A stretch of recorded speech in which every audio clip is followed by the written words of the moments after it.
6 months passed, and the sky above Earth's colonies went dark. The Valith enforcement fleet arrived within weeks of the vote. Massive warships, each one longer than a city block, took positions around Earth's 3 colony worlds, New Cascadia, Port Sheridan, and Millbrook Station. They did not attack. They did not need to. They simply blocked every supply line, every cargo route, every communication channel. Nothing came in. Nothing went out. On New Cascadia, the youngest of the 3 colonies, the effects were felt almost immediately. The settlement had only been established 4 years ago on a green and rocky world at the edge of explored space. 16,000 people lived there, in a collection of domed buildings, surrounded by newly planted farmland that was not yet producing enough food to feed everyone. They depended on regular supply ships from Earth. When those ships stopped coming, the rationing began within days. Colony Administrator Donna Price stood in her office, watching the Valith ships through the reinforced glass of her window. They hung in the sky like dark clouds, visible even during the day. Donna was 46 years old, strong-jawed and practical, the kind of woman who solved problems with her hands, and did not waste time feeling sorry for herself. She had built this colony from bare ground, and she was not going to let it die without a fight. She called her staff together and told them the truth. Earth could not reach them. The Council had voted against humanity, and the Valith were enforcing the quarantine. There were no supply ships coming. They were going to have to survive on what they had. Her son Lucas, 17 years old and built like his mother with the same stubborn set to his jaw, volunteered immediately.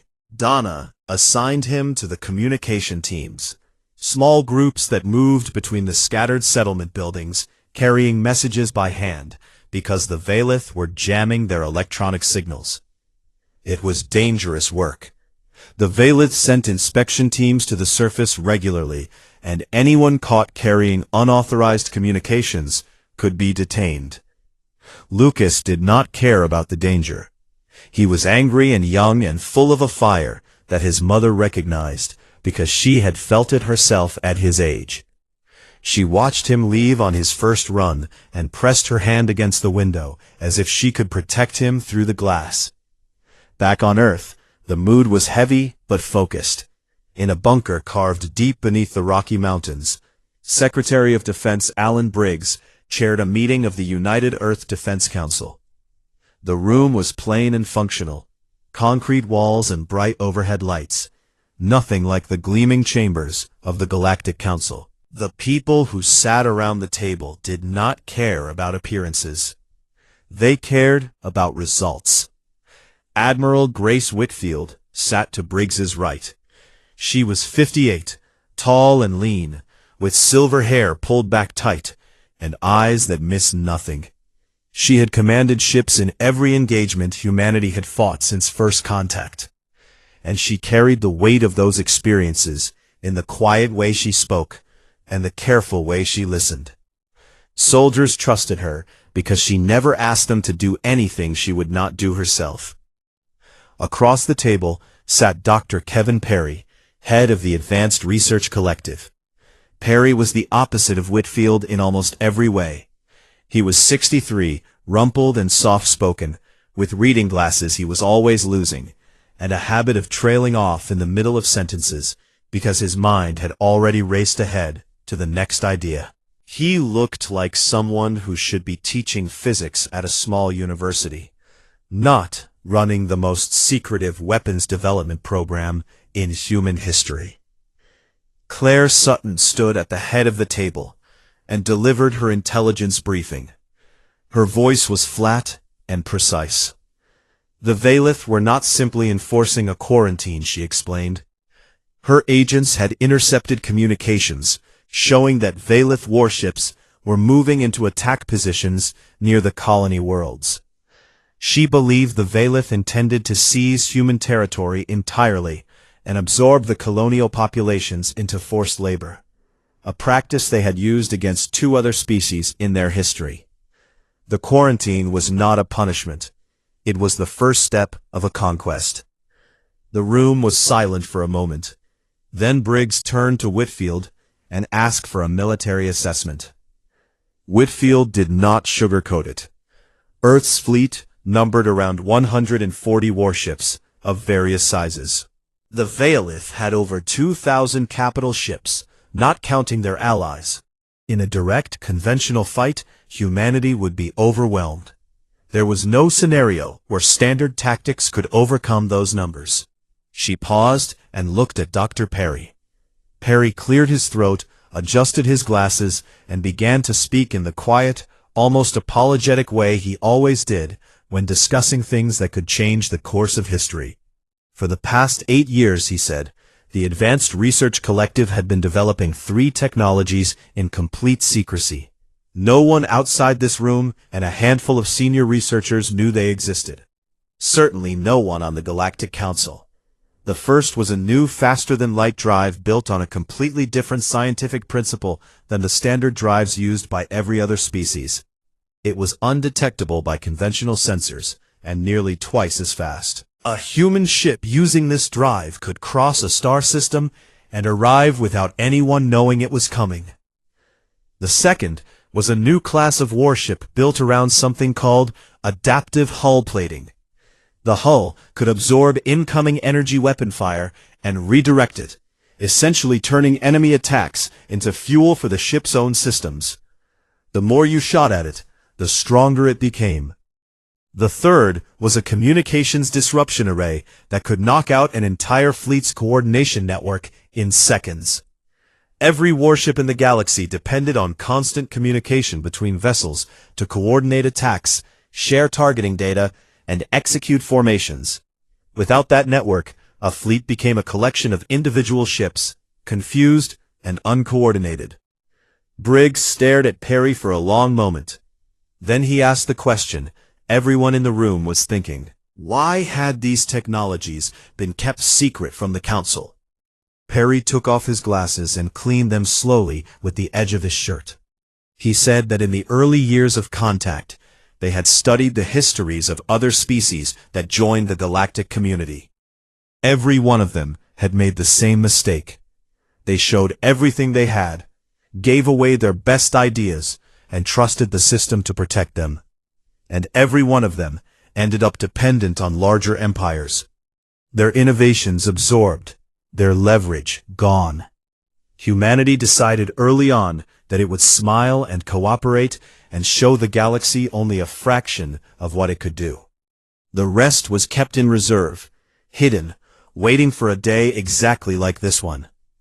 Whitfield nodded slowly. She had suspected something like this existed for years, but hearing the details made the hair on her arms stand up. She began planning immediately, sketching out operations on a digital map while the others watched. The operation would have 3 phases. First, break the blockade around the colonies and free the civilian populations. Second, neutralize the Veilith enforcement fleet to eliminate the immediate military threat. Third, and this was the part that made even Briggs raise his eyebrows, take a small force directly to the Galactic Council station. Not to destroy it, not to threaten it, simply to appear there, unannounced and uninvited, and show every species in the galaxy that humanity could reach them whenever it chose. Nate Dawson, reassigned from his diplomatic role to strategic communications, sat in a recording studio aboard the Resolve and spoke into a camera. He recorded a message intended for every species in the galaxy.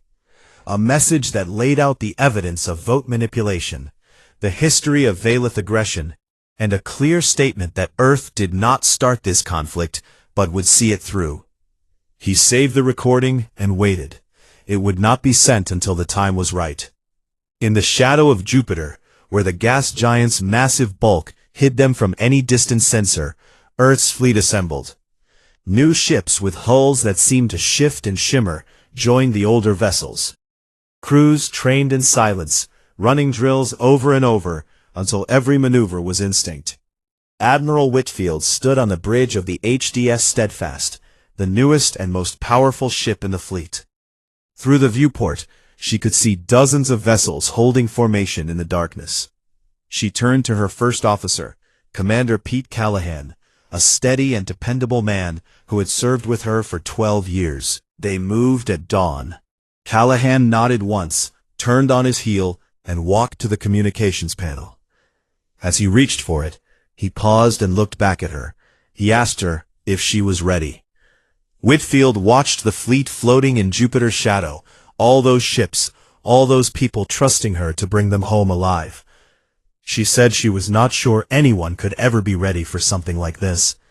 But she said it did not matter, because ready or not, they were going. The Veilith commander, orbiting New Cascadia, was named Torek, and he had been bored for weeks. Blockade duty was the most tedious assignment in the Veilith fleet. His ships had been circling this small human world for months, watching cargo drones turn back and communication signals go dead. The humans on the surface were rationing food and growing thinner. It was only a matter of time before they broke. Torek spent most of his days reviewing reports and waiting for the inevitable surrender request. He never saw the human ships coming. Captain Hannah Cole sat in the command chair of the destroyer HDS Fremont, watching the countdown on her console tick toward 0. Her squadron of 12 ships had been traveling in complete silence for 14 hours, their new drives carrying them across the void without producing a single detectable signature. The Veilith sensors, designed to pick up the energy patterns of standard faster-than-light drives, registered nothing at all. As far as Torek's instruments were concerned, the space around New Cascadia was empty.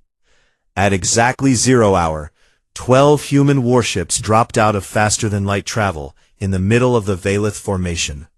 They appeared between the alien ships like ghosts stepping out of thin air. Hannah gave the order before the Veilith could even process what had happened. The communications disruption array activated.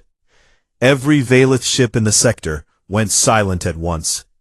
Their fleet coordination network, the system that allowed commanders to share orders, targeting data, and formation instructions in real time, collapsed in a single pulse. Bridge officers across the Veilith formation shouted into dead consoles. Screens went dark. Automated targeting systems lost their reference points and began cycling aimlessly. Torek stood on his bridge and watched chaos spread through his fleet like a disease. He barked orders, but they reached no further than the walls of his own ship. He had no way to coordinate with the other vessels.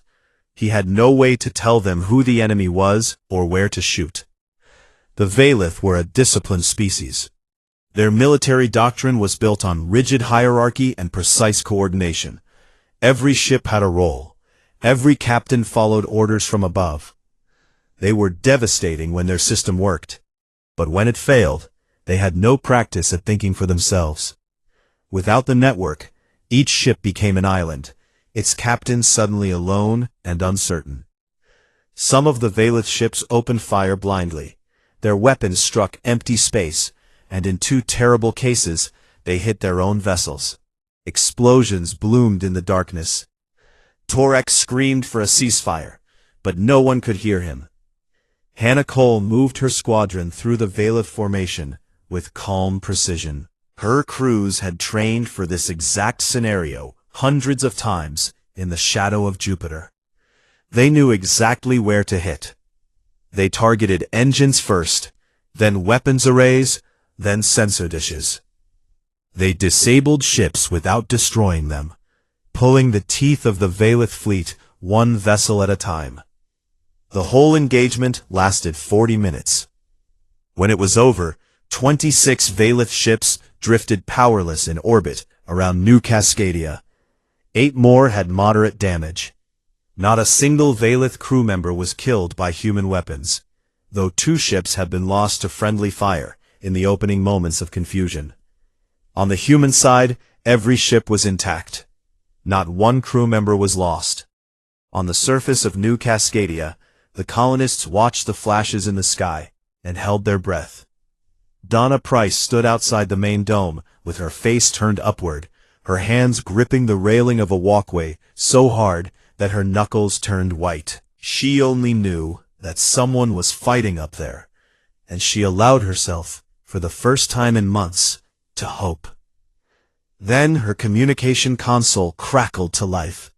For the first time since the blockade began, a human voice came through clearly. It was Hannah Cole, speaking from the bridge of the Fremont.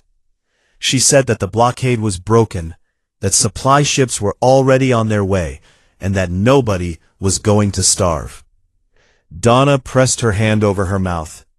Around her, colonists who had gathered to watch the sky began to cheer. Some of them dropped to their knees. Others hugged each other and cried. Lucas came running from the communications building and threw his arms around his mother. And for a long moment, she just held him and could not speak. At the same time, the second wave of the operation struck Port Sheridan and Millbrook Station simultaneously. The attacks followed the same pattern: silent approach, disruption of communications, surgical strikes on enemy systems. At Port Sheridan, the Valith garrison surrendered within 30 minutes when they realized their weapons were disabled and no reinforcements were coming. Millbrook Station was harder. The Valith battle group stationed there was larger and included a veteran commander who had seen combat before. When the disruption array knocked out his communications, he did not panic. He organized his nearby ships using visual signals, light pulses between bridges, a primitive but effective method that none of the human planners had anticipated. Commander Pete Callahan led the assault at Millbrook. When he realized the Valith were adapting, he made a decision on instinct. He took his own ship and 2 escorts on a wide flanking run, circling behind the Valith formation and making himself visible. The Valith flagship, thinking it had spotted the main threat, turned to engage him. That was the opening the rest of the human force needed. While the flagship was distracted, the main body of Callahan's squadron closed in and disabled the Valith command vessel with a concentrated barrage that took out its engines and primary weapons in a single pass. The Valith commander, his ship crippled and his formation scattered, transmitted a surrender signal using an emergency beacon. Callahan accepted the surrender and immediately ordered medical teams to assist the damaged Valith ships. There were injuries on both sides at Millbrook, and he was determined that everyone who could be saved would be saved, regardless of which uniform they wore. While the colonies were being freed, Admiral Grace Whitfield executed the third and most daring phase of the operation. The HDS Steadfast and a small escort group of 5 ships made a faster-than-light jump directly to the Galactic Council station. The journey, which should have taken 3 days by standard drives, took 14 hours. They arrived without warning. One moment, the space around the Council station was empty and quiet. The next, 6 human warships were holding position less than 50 kilometers from the station's outer ring. The station's defense grid activated immediately. Warning lights flashed across every deck. Council delegates who had been in the middle of routine business looked up at their screens in confusion and then alarm as the human ship signatures appeared on their displays. Whitfield opened a broadcast on every frequency available. Her voice was calm and measured, the voice of a woman who had absolute confidence in what she was about to say. She announced that Earth's 3 colony worlds had been liberated. She reported that the Valith enforcement fleet had been neutralized with minimal casualties on both sides. She stated that humanity had come not to attack the Council, but to request an emergency session. She was polite, she was formal, and every word carried the unmistakable weight of a species that had just proven it could reach the heart of galactic civilization whenever it wanted. High Chancellor Zorvan, who had been in his private quarters when the alarm sounded, stormed into the council chamber and demanded that the station's defense fleet engage the human ships. But the station commander, a member of a neutral species, refused. The humans had made no hostile move. They had not fired a weapon. They had not violated any station boundary. They had simply arrived and asked for a meeting. firing on them without provocation would be an act of war that the station commander was not willing to start. Zorvan's scales flushed dark with fury, but he had no authority to override the station commander on defense matters. He was forced to watch as Nate Dawson's pre-recorded message began broadcasting to every species in the galaxy. The message played on screens and speakers across hundreds of worlds. Nate's voice was steady and factual.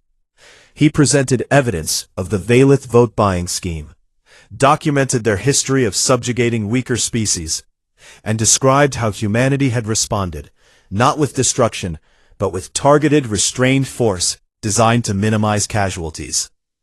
Within hours, the political ground beneath the Valith began to crack. Several species that had voted for Resolution 7 Omega released public statements claiming they had been pressured. The Marathi Collective confirmed the vote manipulation openly. Zorvan's carefully built coalition started to fall apart. Claire Sutton arrived at the council station aboard a diplomatic shuttle. She walked into the chamber, took the petitioner's podium, and looked out at the assembled representatives of 312 species. Many of them could not meet her eyes. She spoke for less than 5 minutes. She said that humanity did not come to beg. Earth would no longer accept observer status.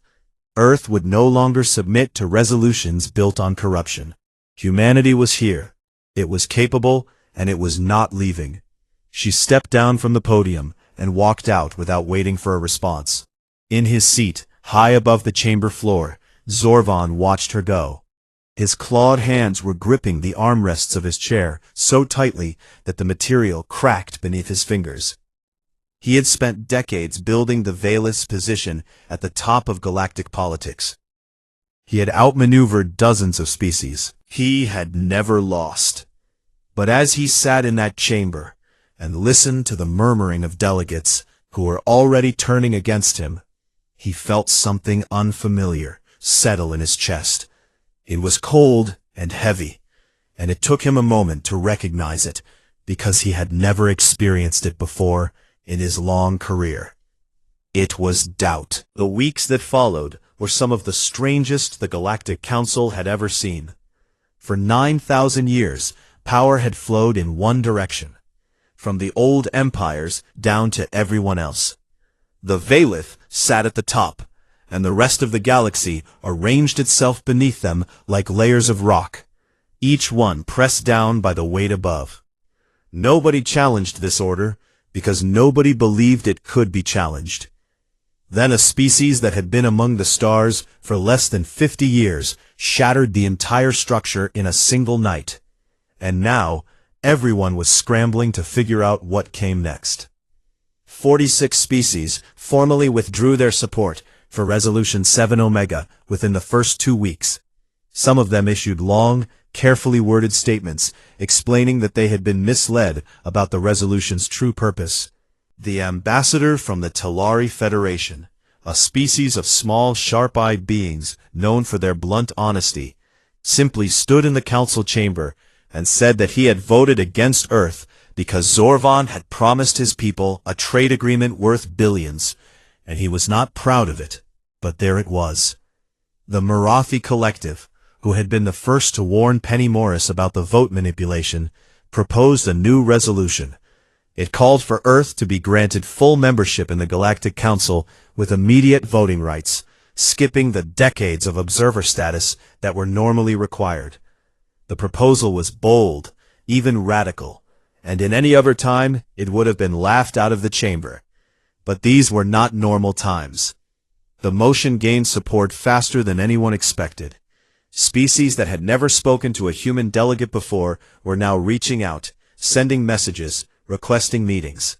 Some of them were genuinely moved by humanity's story.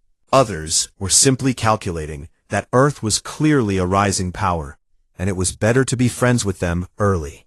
Zorvan watched all of this from his seat in the council chamber, and felt the ground shifting beneath his feet.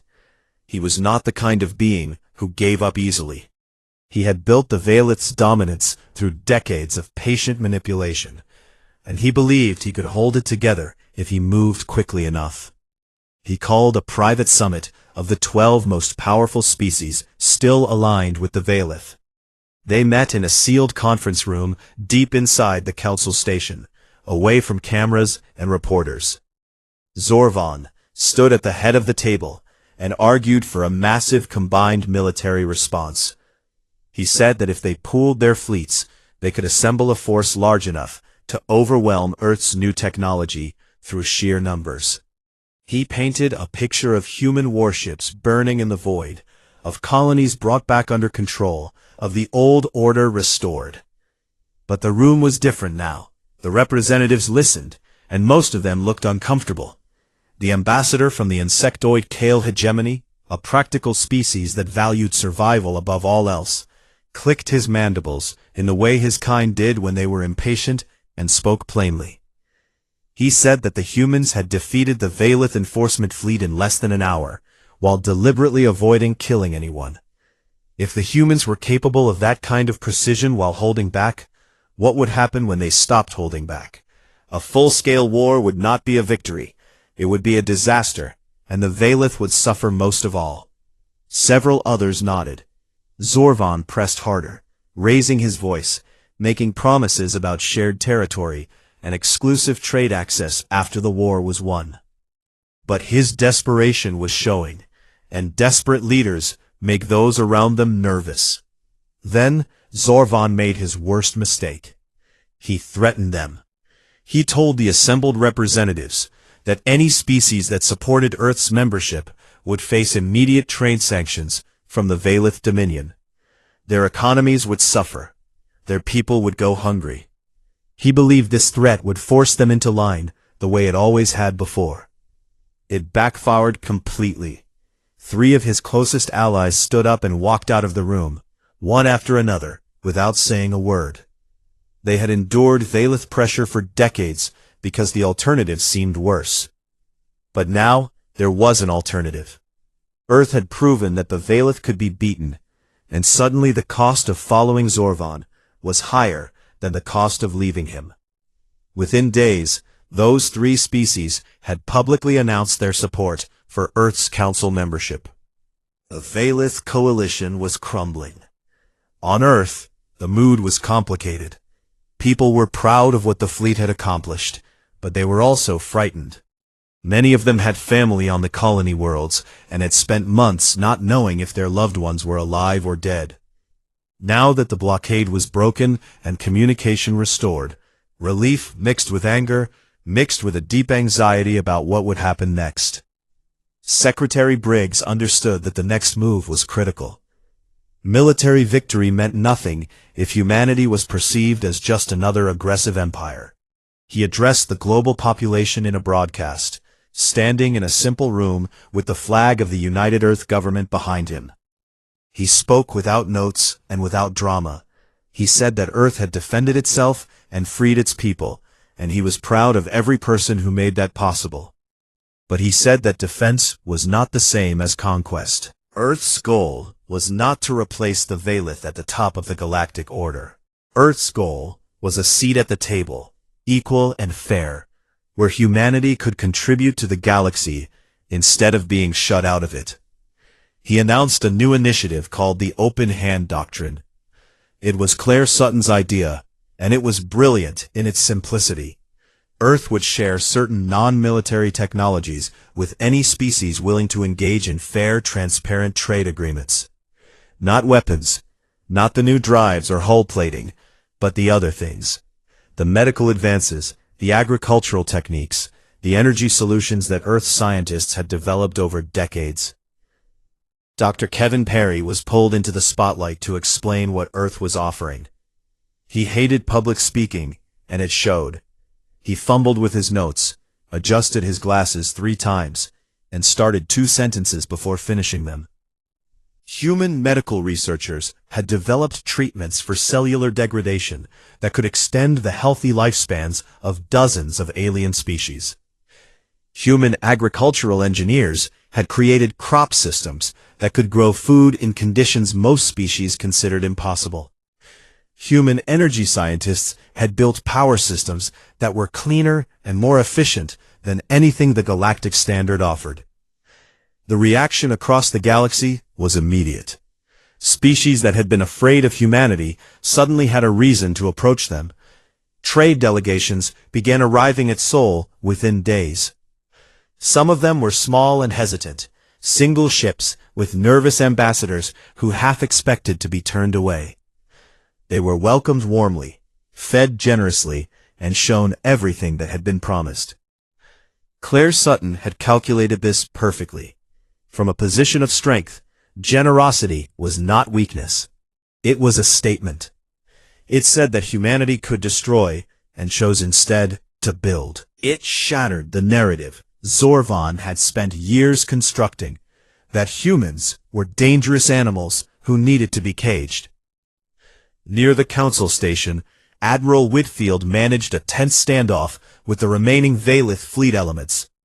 She refused to fire first, but she also refused to withdraw. The Steadfast held its position, a quiet reminder that Earth's reach extended further than anyone had believed. During the long hours of waiting, Whitfield stood on the bridge and watched the stars drift past the viewport. Pete Callahan brought her coffee one evening and found her standing alone in the dim light. He asked if she was all right. She was quiet for a moment, then told him something she had never said to anyone. She said she was terrified during the operation at the council station. Not of dying, she had made peace with that possibility years ago. She was terrified of becoming the kind of leader who stopped feeling the weight of violence. She was afraid that someday she would give an order that ended lives and feel nothing at all. Callahan leaned against the railing beside her and thought about it. Then he said that the fact she still felt it was exactly why the fleet trusted her. The day she stopped caring would be the day she needed to step down. But that day was not today, and he did not think it was coming anytime soon. Whitfield did not answer, but some of the tension left her shoulders. On New Cascadia, a rebuilding had begun. Supply ships from Earth brought food and medicine and building materials. Engineers arrived to repair damaged infrastructure. The colony, which had been slowly starving for months, came back to life with remarkable speed. Donna Price oversaw the recovery with the same tough, practical energy she had used to build the settlement in the first place. Lucas, her son, had become something of a local hero. The colonists knew that he had run messages between resistance groups during the blockade, dodging Valith patrols in the dark, keeping the community connected when every electronic signal was jammed. People stopped him in corridors to shake his hand. He was embarrassed by the attention, but quietly proud. Donna watched him laughing with his friends one afternoon, healthy and whole and alive, and felt something loosen in her chest that had been tight for months. She allowed herself to believe that they might actually be safe. Back at the council station, Nate Dawson was appointed as Earth's first full ambassador, pending the membership vote. He returned to the station and began the long, patient work of building genuine alliances. He hosted small dinners in the Resolve's mess hall, cooking simple human food and serving it to alien diplomats who were curious enough to try it. He learned names, remembered details, asked about families and traditions. He was patient and kind, and never pushed too hard. Slowly, one conversation at a time, opinions began to change. Even some species that had supported the Valith for decades found themselves looking at the human ambassador and thinking that perhaps they had been wrong about his kind. The part ended with Claire Sutton and Nate sitting together on a balcony that overlooked the council station's great atrium, a vast open space filled with gardens and walkways where beings from hundreds of worlds mingled freely. Below them, a group of children from different species chased each other between the flower beds, shrieking with laughter in half a dozen languages. Claire asked Nate if he really believed this could work. Could humanity actually change the way the galaxy functioned? Nate watched the children playing. A small Marathi child stumbled, and a taller child from a species he did not recognize helped it up without hesitation. He told Claire that he did not know if it would work, but he thought it was worth everything they had to find out. 3 months after the liberation of Earth's colonies, the Galactic Council chamber was full in a way it had not been in living memory. Every species had sent its highest-ranking representative. The gallery above the chamber floor was packed with journalists, historians, and ordinary citizens from dozens of worlds who had traveled enormous distances just to be present for this moment. There were beings in that gallery who had never left their home planets before, but they had come because they understood that something important was about to happen. The chamber hummed with low conversation in 100 different languages. Light from the station's artificial sun poured through the crystalline ceiling and scattered across the floor in patterns that shifted and moved like water. The air smelled faintly of a dozen different atmospheres, each species surrounded by the chemical mix that kept them comfortable. It was beautiful and strange and unlike any room on any single world. The Mirathi ambassador, a small being with delicate limbs and large, thoughtful eyes, rose to present the motion. The Mirathi were not a powerful species. They had no great fleet and no vast empire. But they had earned the respect of many worlds through centuries of quiet honesty, and when the Mirathi spoke, others tended to listen. The motion was simple.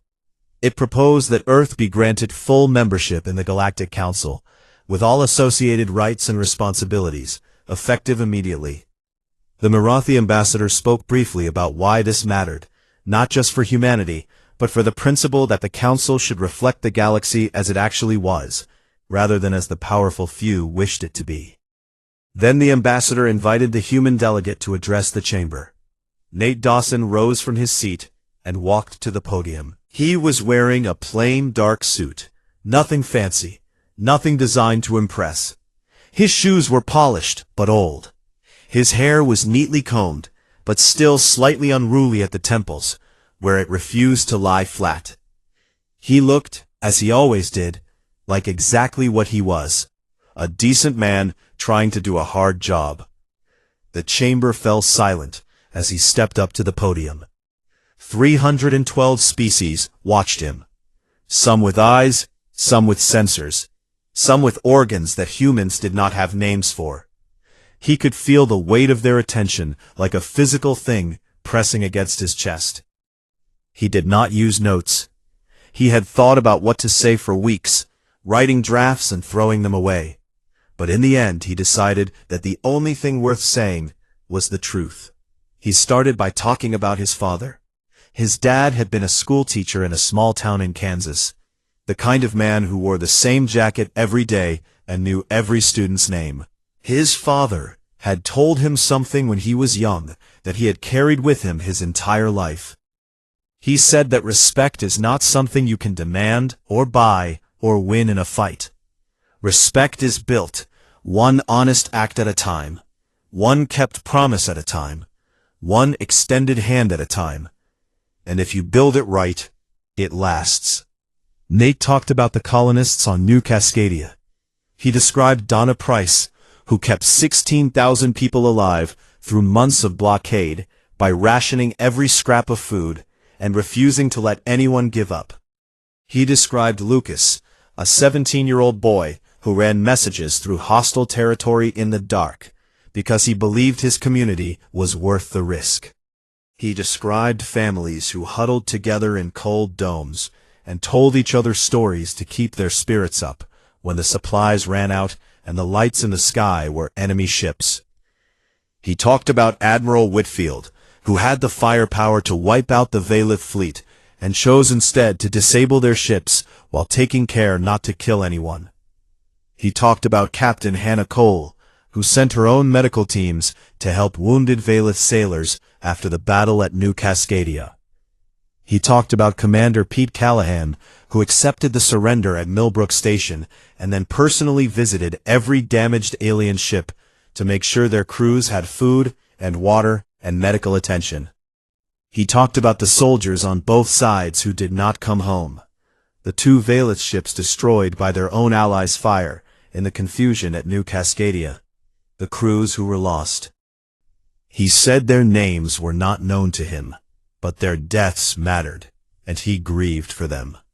He did not threaten the Council. He did not remind them of Earth's military capabilities.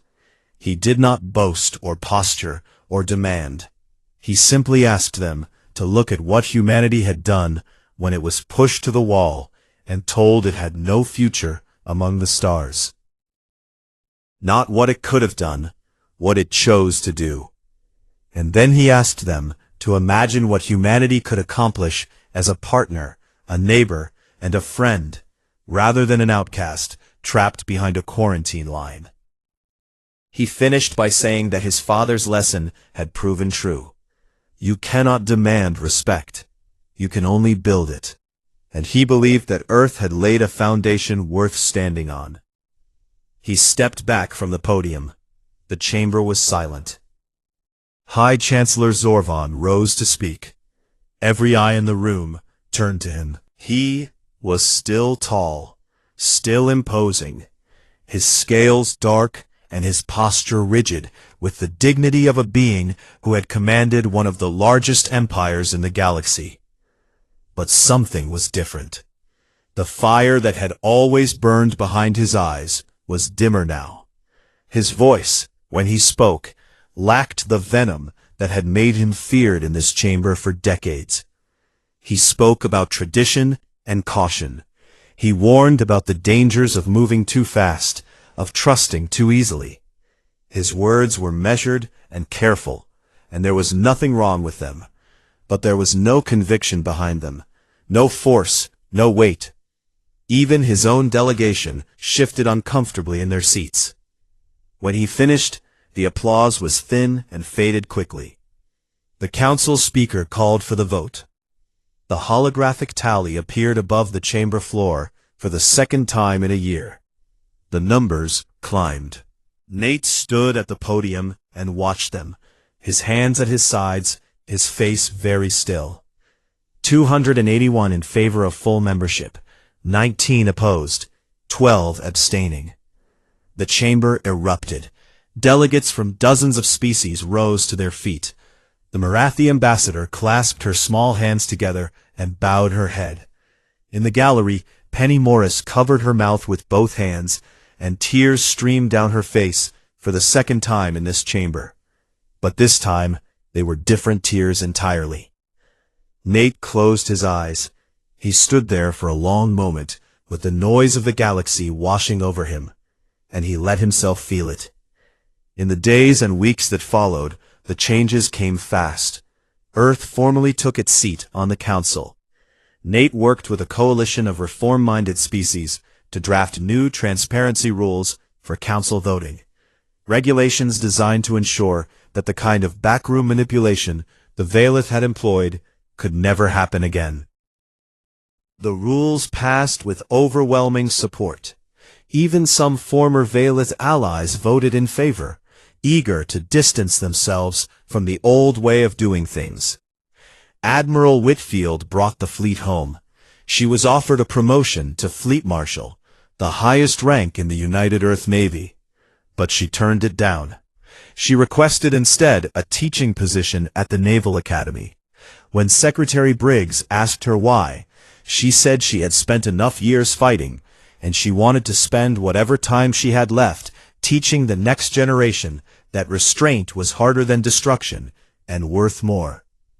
Dr. Kevin Perry opened the first interspecies research laboratory on Millbrook Station. He invited scientists from 20 different species to work together on projects that ranged from disease treatment to clean energy. At the opening ceremony, he dropped his notes, lost his glasses twice, and gave a speech that wandered through 3 different topics before finding its point. The alien researchers, who had been expecting a terrifying weapons designer, found instead a gentle and curious man who just wanted to understand how the universe worked. They liked him immediately. Claire Sutton resigned from intelligence and took a new position as Earth's chief trade negotiator. She brought the same sharp mind to commerce that she had once brought to espionage. And within a year, Earth had become the fastest-growing trade partner in the Orion Arm. The open-hand doctrine proved more powerful than any weapon. Species that had feared Earth now competed for trade agreements with it. Donna Price was elected governor of New Cascadia. She gave her acceptance speech standing outside the main dome, under an open sky that no longer held enemy ships. Lucas enrolled in the colony's first university to study alien biology. He wrote to his mother that he wanted to understand the species that had tried to starve them. Not out of hatred, but because understanding was the only path to making sure it never happened again.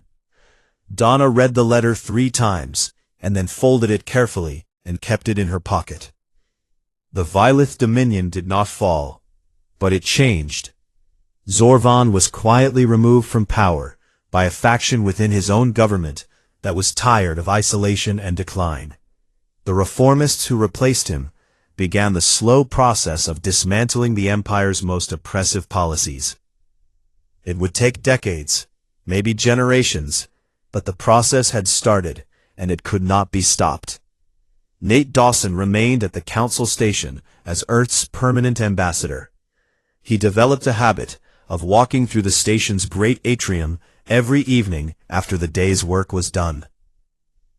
He would stroll along the garden paths and watch the people around him, beings from hundreds of worlds going about their lives, shopping and eating and arguing and laughing in 1,000 languages. He always stopped to watch the children playing. They chased each other between the flower beds and climbed on the decorative rocks and shrieked with a joy that sounded the same in every language. They did not care about politics or empires or trade disputes. They just knew that the other children were fun to play with, and that was enough.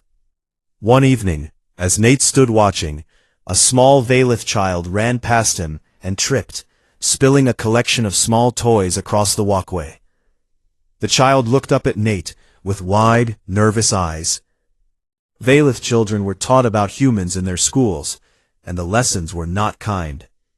Nate knelt down slowly, so he would not seem threatening. He smiled and began picking up the toys, handing them back, one by one. The child watched him for a moment, then reached out with small clawed hands and took the toys. Something shifted in the child's expression, and the nervousness faded, replaced by simple curiosity. The child's parent, a Valith civilian standing a short distance away, watched the entire exchange. The parent's face was unreadable, in the way that alien faces often are. But after a moment, the parent gave Nate a slow, deliberate nod. It was small. It was not a grand gesture of peace or a declaration of friendship. It was simply one person acknowledging another. Nate nodded back. He returned to the HDS Resolve, which was permanently docked at the station now, serving as Earth's embassy. He sat down in the chair in his office, the same chair where he had received the news of humanity's condemnation a year ago. The room was quiet. Stars drifted past the viewport in their slow, endless motion. Penny brought him coffee and sat down across from him. She asked what he was thinking about. He took a sip and held the cup in both hands, feeling its warmth. He said he was thinking about something his father told him, back when he was a boy in Kansas and the stars were just lights in the sky. His father said that the measure of a people is not how they act when they are winning. Anybody can be gracious in victory. The real test is how they act when the whole world tells them they have already lost. When the door is shut in their face, when the rules are rigged against them, when every voice says to give up, that is when you find out what a people are truly made of. And humanity, for all its flaws and scars and foolish stubbornness, had answered cruelty with competence, and hatred with an open hand. Not because it was easy, and not because they were saints, but because they believed it was the right thing to do. He paused and looked out the viewport at the council station glowing softly against the stars. The council voted against Earth, he said quietly. It was the last mistake they ever needed to make. Because after that, humanity proved it belonged, not by force, but by example. Penny smiled. She told him that was a good line, and he should save it for his memoirs. Nate laughed, and the stars burned on. The chamber was enormous. It floated in the silence of deep space, a station built from metals that did not exist on Earth, shaped like a ring with a hollow center, where light poured in from an artificial sun. 312 species had seats in this room. Some were tall and thin like stretched shadows. Some were short and heavy, covered in plates of bone. Some had no solid body at all, and floated inside containment fields like clouds of colored gas. This was the Galactic Council, and it had governed the Orion Arm for over 9,000 years. Earth had been watching from the outside for just 11 of those years. Ambassador Nate Dawson stood at the petitioner's podium, a small raised platform near the center of the chamber floor. He was 52 years old, broad in the shoulders, with gray hair cut short, and deep lines around his eyes that came from years of careful listening. Before he became a diplomat, he had served 20 years in the Navy. He knew how to keep his voice steady when everything around him was falling apart. Today, everything was falling apart. Resolution 7 Omega had been introduced 6 months ago by the Valith Dominion, a powerful reptilian empire that controlled most of the trade routes running through the galactic core. The resolution was simple and devastating. It would strip Earth of its colonization rights, freeze every trade agreement humanity had signed, and place a permanent quarantine corridor around the entire Sol system. Earth would be locked inside its own neighborhood of space, cut off from the rest of the galaxy, like a prisoner in a cell. Nate had spent every one of those 6 months fighting it. He had visited alien embassies. He had learned phrases and languages that human vocal cords were never meant to speak. He had sat through meals that made his stomach turn, and smiled through ceremonies that lasted for days. He had done everything a diplomat could do. It was not enough. He gave his final address, standing straight with his hands at his sides. He spoke clearly and without anger. He reminded the council that humanity had honored every treaty it had ever signed. He pointed out that Earth had sent medical teams to 3 alien worlds during a famine crisis 2 years ago, asking nothing in return. He said that all humanity wanted was fairness, the same chance that every other species had been given when they first reached the stars. High Chancellor Zorvan watched him from the Valith delegation's elevated platform. Zorvan was old, even by the standards of his species, his green-black scales dulled with age, but his eyes were sharp and cold. When Nate finished, Zorvan rose to speak. His argument was one he had made many times before. Humanity was unstable. Humanity was violent. Humans fought wars among themselves for centuries before they ever looked up at the stars. Their history was soaked in blood, and no amount of polite diplomacy could wash it clean. Giving humanity full access to the galaxy was like handing a weapon to a child. It was only a matter of time before someone got hurt. Nate listened without expression.